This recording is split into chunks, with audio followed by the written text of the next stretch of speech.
ketemu lagi. Hari ini kita akan bahas tentang UCAS nih. Buat teman-teman yang belum tahu, kita simak sama-sama ya videonya. UCAS itu apa sih? UCAS itu singkatan dari University and College Admission Service, di mana UCAS dipergunakan sebagai portal aplikasi untuk student yang ingin mendaftar ke S1 di Inggris.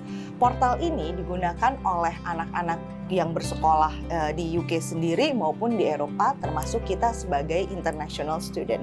Kapan sebaiknya kita mendaftar UCAS? Dan apakah dikenakan biaya untuk mendaftar di UCAS?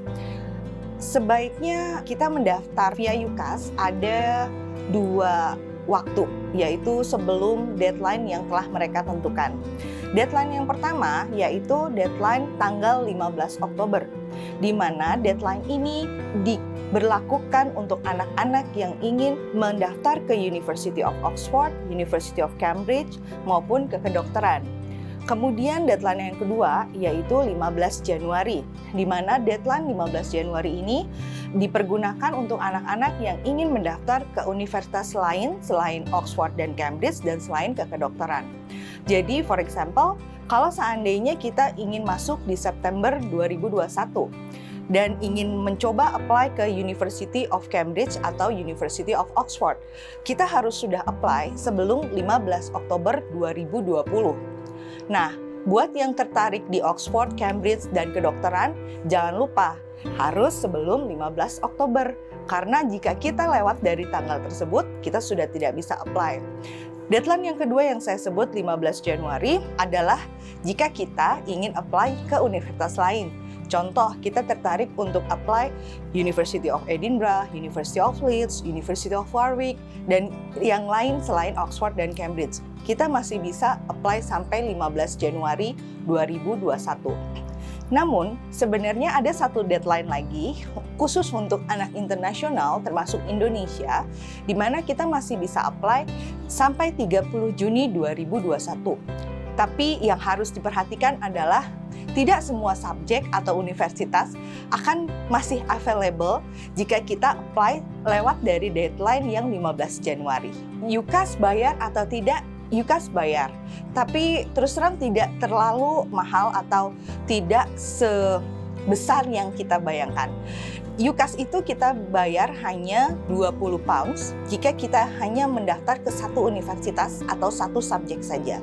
Sedangkan kalau kita mau daftar 2 universitas, 3 universitas, 4 universitas, atau maksimum sampai 5 universitas, kita hanya bayar 26 pounds. Ingat ya, hanya 26 pounds untuk 5 universitas atau 5 subjek di dalam UCAS.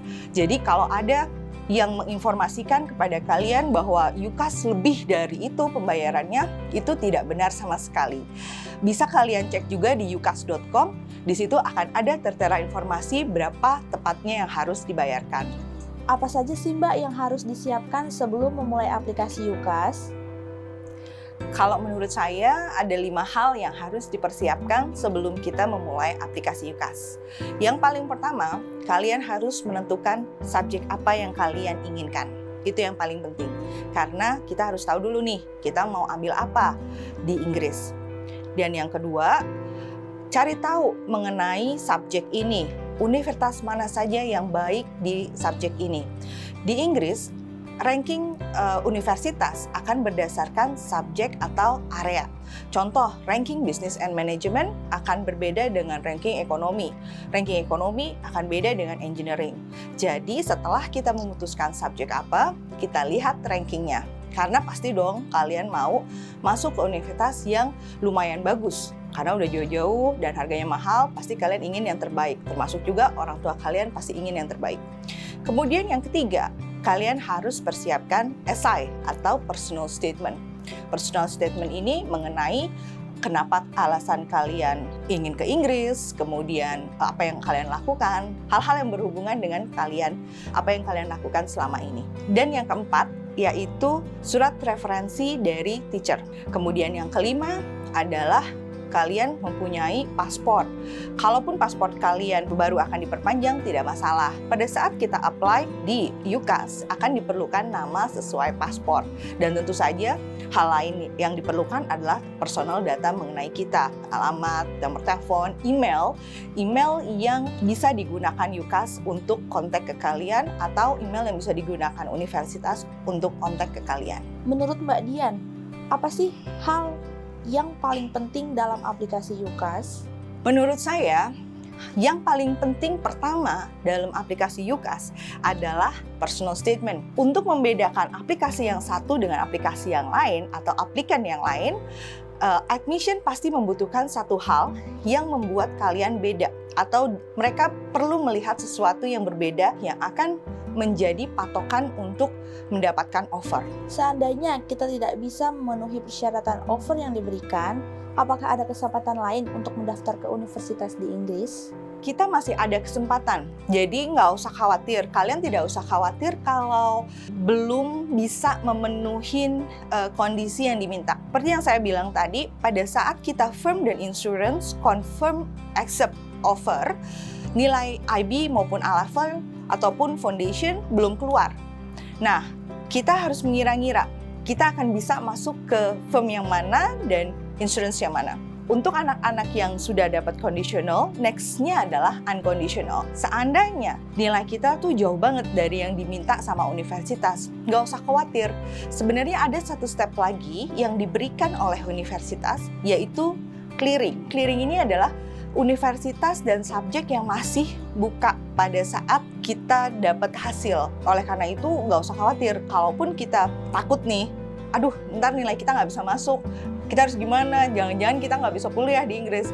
Masih banyak banget kesempatan maupun cara melalui program-program pendidikan maupun program-program aplikasi yang bisa kita ambil supaya kita masih tetap bisa kuliah di Inggris. Nah, kalau kita masih bingung nih Mbak, kita bisa hubungi kemana ya?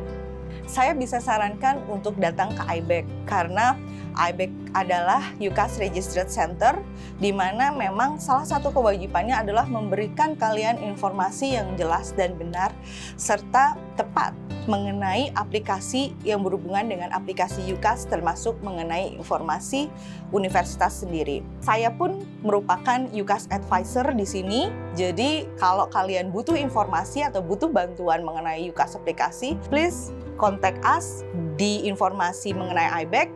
Jangan ragu untuk hubungin saya kembali maupun hubungi IBEC.